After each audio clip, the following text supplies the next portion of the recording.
and welcome to Itasca Waters. This is the fourth in a series of programs we will be airing on ICTV, all on the general subject of shorelands in Itasca County. I'm your host, Brian Whittemore. This program is made possible by the nonprofit organization Itasca Waters and by the financial support of the Blandin Foundation. My guest today is Karen Terry. Now, let me read what the internet says about you, Karen. Welcome, first of all. Thank you. Well, Thanks for we're going to have an interesting conversation, but it says you are the Extension Educator, Water Resource Management and Policy Regional Office Morris, Expertise, Water Resource Management and Policy. Now, those are a lot of words. That's a lot of words. So could you tell me in 40 minutes or less what it really is that you do for the Extension at Morris? Sure. I've been with Extension since 2006. And when I first came to Extension, my job was all about shoreland restorations, working with private citizens to do shoreland restorations. My job morphed from there to be more of watershed work. So I do a lot of work with communities to help them understand the water that's in their communities, how it flows through their communities. I stick more to the science side of that and away from the policy side, but you know, they're really mixed together a lot. So we have a lot of policy about how we manage our water. So have to get into the policy sometimes. Now, I understand just from background talk between my wife and you primarily, but I kind of received that information, that you've had a busy summer working on agriculture projects.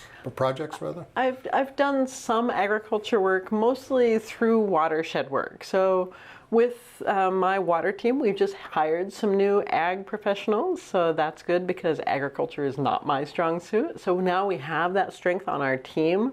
One of the projects that I work on is an online college course.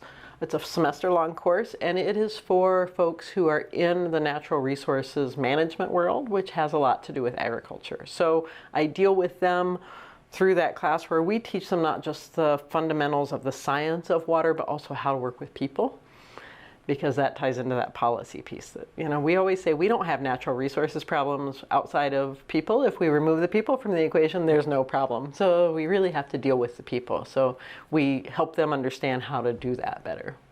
We'll get to Itasca County in just a second, but there's been a lot of news through the last couple of decades, I guess, and recently about problems in southern Minnesota with waterways, Minnesota River especially, but not uniquely, right, that are really, I guess it's beyond endangered at this point, heavily polluted by agricultural runoff.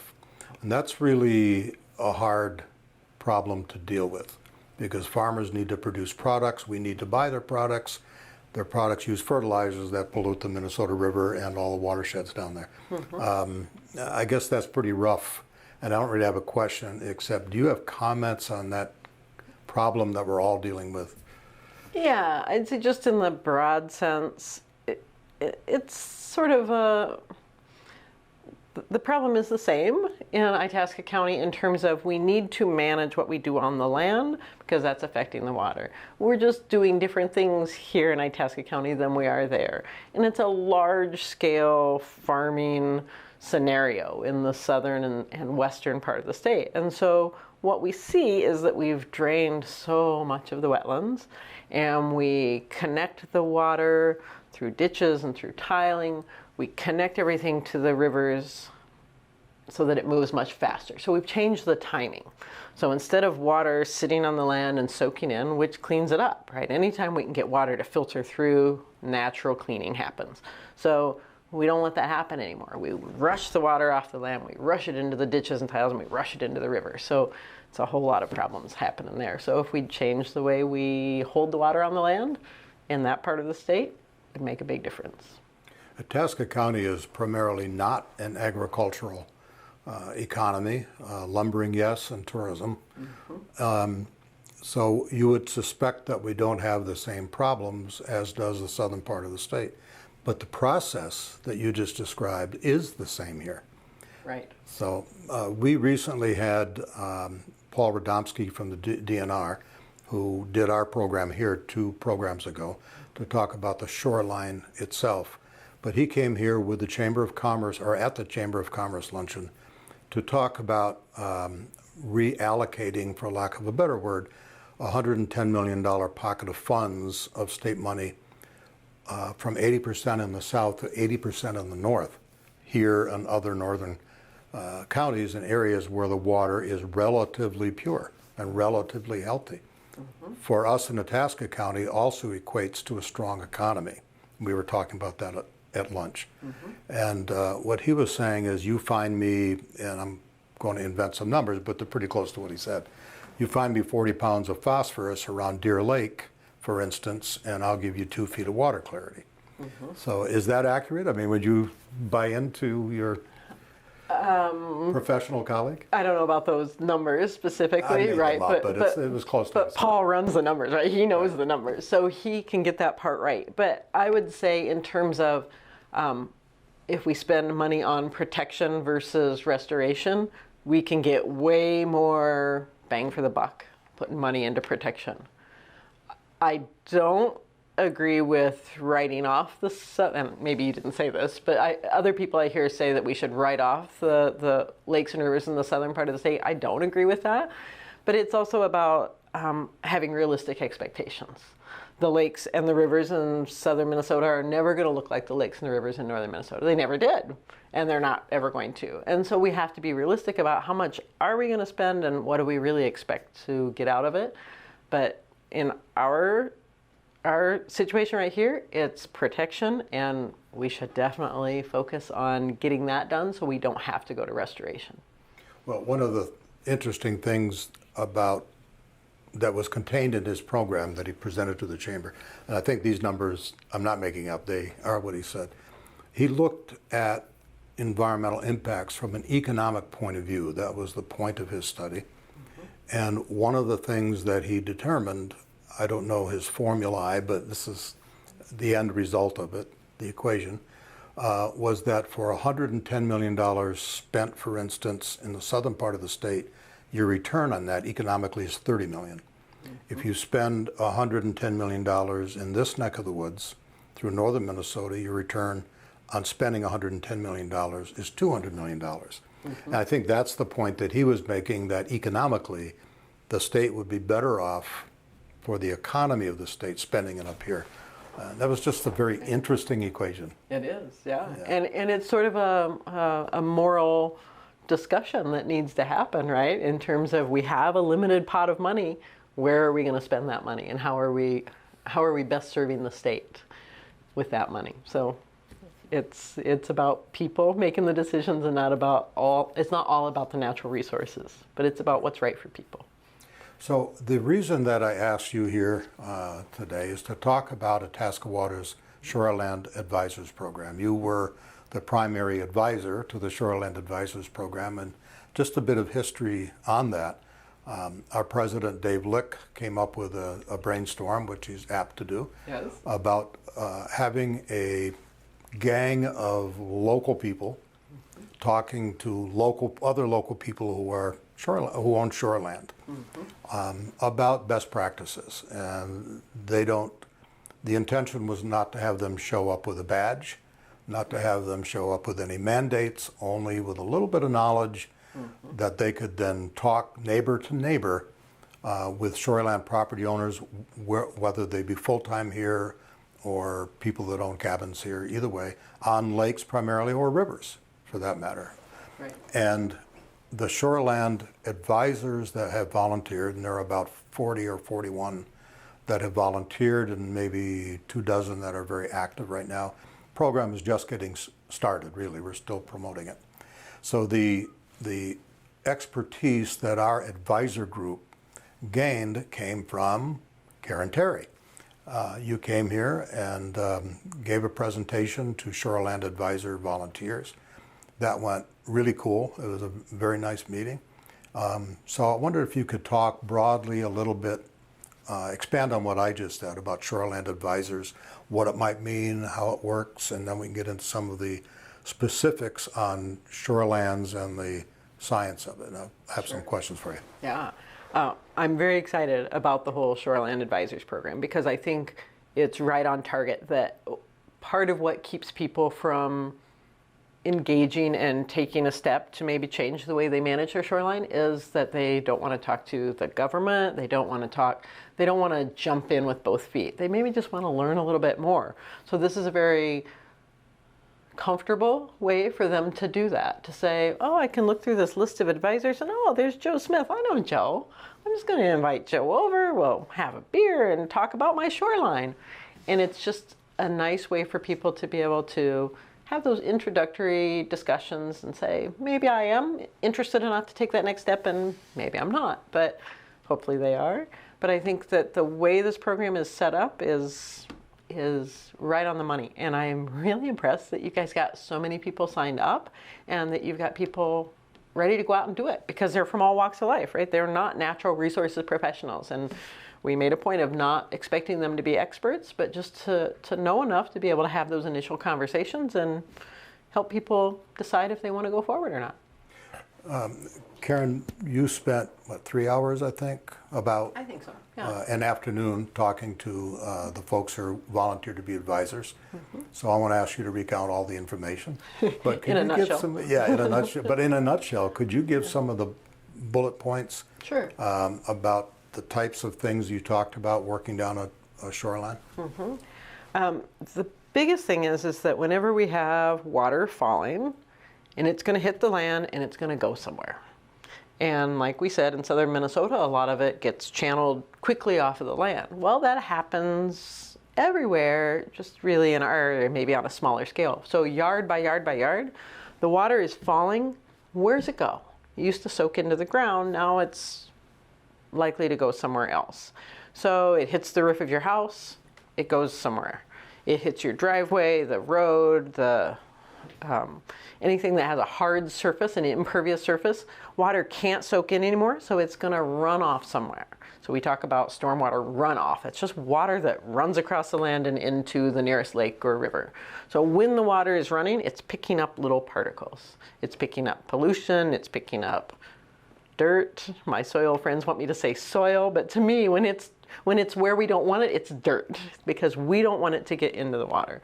So anytime that water is moving, it has the potential to pick something up. So we want to think about, how do we keep that water from running off? How do we design our landscapes so that we can hold some of the water on our land and not let it run into the lake? So that's one big thing, is the water hitting the land, running downstream, downslope into water. The other is the waves and the water erosion against the banks that's creating a lot of bank instability, and then you get a lot of erosion that way. So we want to protect that too. You had mentioned about basically plants on the shoreline. Mm-hmm. So why don't you expand on that a little bit? And I'll get into it with an anecdote that we just heard, Jan and I, my wife and I, recently, within the last week, about one of the volunteers. I won't name that person because I don't know who that person was, but the story is accurate, who volunteered to be a Shoreland advisor, took your training, and then said to our president, Dave, I've really got a bad shoreline. You know, I've got a lawn that goes right down to the lake. And he and his wife talked about it and said, all we're going to do is let it grow up.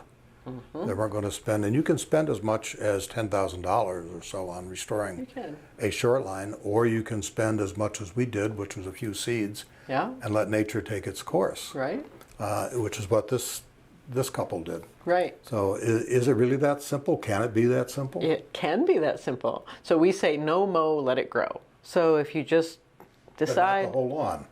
Not the whole lawn, if you want to, but most people don't want to do the whole lawn. But we'd like for you to do at least 10 feet back from the water, back toward your buildings. 15 feet would be great, 20 feet would be better, but you know, you have to be reasonable to what fits your landscape and the way you use it. But any area that you can let the vegetation grow up, it slows that water down, then more of it soaks in, gets taken up. So any width you can give us is a good thing. So the no mow, let it grow. If you just decide where you want to let the native plants grow, stop mowing it. Just take a year, don't mow it, see what comes up. Because a lot of times you have those native plants that are there. If you quit mowing, they'll bounce back. Not always the case. Maybe you take a year and you quit mowing it and it just turns into a weed bed. Then you say, okay, we're going to make a decision to go a little bit deeper into it and get some plants, plant some plants in there that are going to in time, take over and become a restored shoreline with native plants. So if somebody in Itasca County who owns property along a shore, were to be interested in this program, and they got a Shoreland advisor to come out and talk to them, have a beer or a cup of coffee, whatever, and talk to them, what would that person bring with her or him? We already discussed they wouldn't bring mandates. Oh, you must do this. That's Right. not the approach. No. So would they come saying, "Oh, just let that grow," or would they have a little bit more to say, do you think? I would think they would have more to say. I would like for them to think about, to talk to the landowner about what do they want, right? How much of this lawn are they willing to let go back into something native? And what's really important to them in the way they use their lawn, right? Is it important that they have a swimming beach for the grandkids to play in? If it is, we can work around that. So it doesn't have to be all or nothing. So we can talk to them about if the way you use the property involves this and this and this, we can plan for that as part of this whole landscape plan. But I also want the Shoreline volunteers to talk to them about where's the water coming off of your site.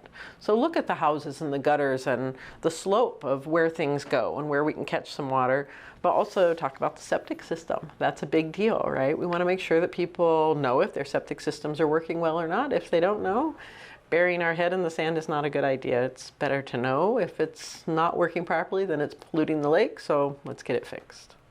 So the Shoreland advisor that would come ideally to talk with one of their neighbors about who owns property, the septic system conversation is always going to be difficult unless somebody says, "Well, no problem, I just had it replaced last That's year." right. Yeah. Otherwise, it's going to be difficult. As I understand Itasca County laws, your septic system gets inspected at the time you sell your house or it's bought, but up until that, it doesn't necessarily get inspected. Some of them are very old and have, in essence, broken down and are probably or likely polluting.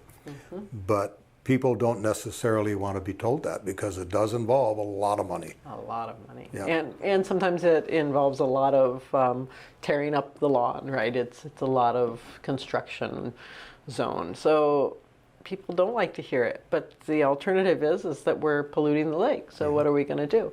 And this is the thing that we're all making an impact. We all leave a footprint with everything we do, right? I drove my car here today. So environmentally, that makes a footprint.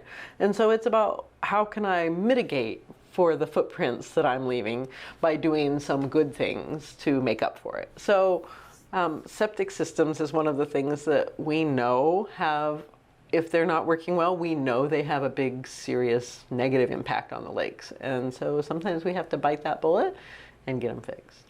Well, let's draw a line, draw an equation, I should say. Something plus something equals something. So the first part of that equation would be you have to have your septic system replaced. I guess you don't repair them, right? You generally replace them. Plus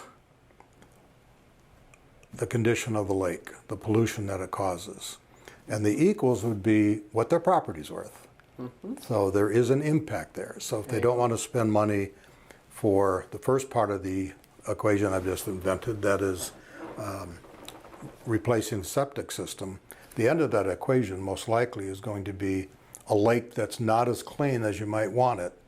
And that definitely, according to studies, including the one that Paul Radomski just finished, has a negative effect on what your property is worth. Absolutely.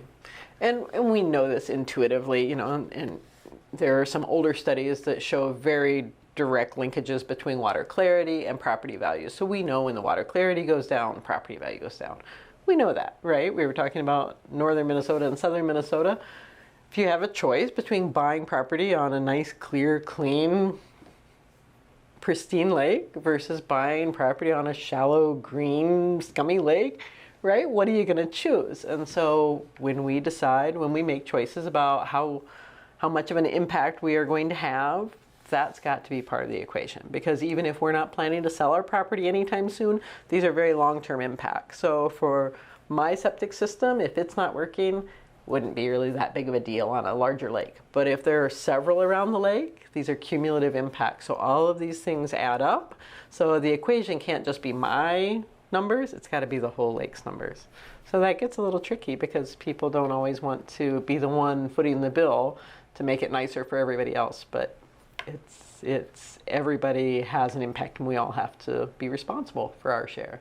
The next program in the series is going to be all about that, septic systems. Oh, good. And it's going to be hosted by Jesse Davis, not me, although I'll be involved with him. So we'll leave some of that conversation for him to explore. Okay. Yeah.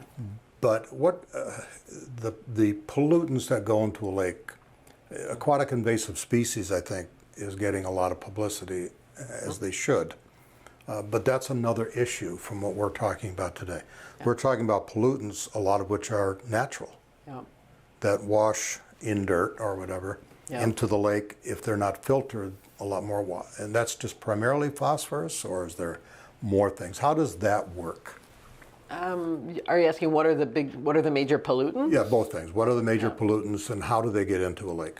Well, I would say that the two major ones really for us are the nitrates and the phosphorus.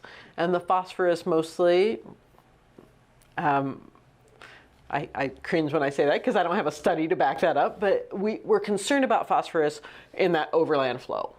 So what's coming, washing across our properties and going into the lake. Also, phosphorus attaches to soil. So whenever you have erosion, so on rivers, if we have erosion along the banks or even on lakes, when the waves are coming in and eroding that shoreline, that's putting phosphorus into the lake.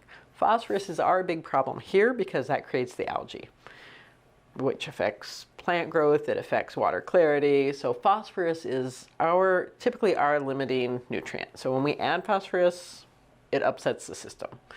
Nitrates not so much, but when they go downriver and end up down at the Gulf, then it's an issue. Or in the western part of Minnesota, when they go upriver, well, they're going downriver, but going north to Canada, also creates a problem there. So nitrates become a problem when they get farther away, so it's more out of sight, out of mind. Nitrates are more of a concern from those septic systems, from wastewater treatment systems, from farming operations. We have more issues with nitrogen. So in terms of what individual homeowners can manage, it's typically phosphorus. That's the big one. So if I'm a homeowner on a lake and I come to you or to Shoreland Advisor, whoever, and I say, look, I don't use any fertilizer on my lawn, I don't add any chemicals, I'm very good about that, so I don't really need to grow native plants or allow native plants to grow on my shoreland. I'm not putting anything into the lake. Is that true? No. Why is that not true? Well, because phosphorus is naturally occurring. Well, as is nitrogen, right? It's naturally occurring, but we've changed the pathways of things. So where we have lawn clippings, lots of phosphorus in lawn clippings, right? So we mow our lawns. If that's washing in, we're putting that into the lake. Whereas if it were just growing there and not getting cut, it wouldn't be as likely to get into the lake. I often hear people say, well, leaves have been falling off of trees a long time before people were here. And that's true. So the leaves going into the lake are adding phosphorus, but it's because we're adding so much more than we used to.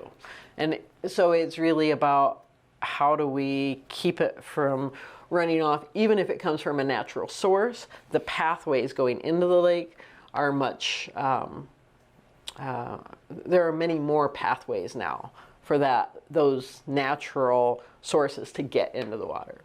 So we want to interrupt that pathway so that we hold it up on the land.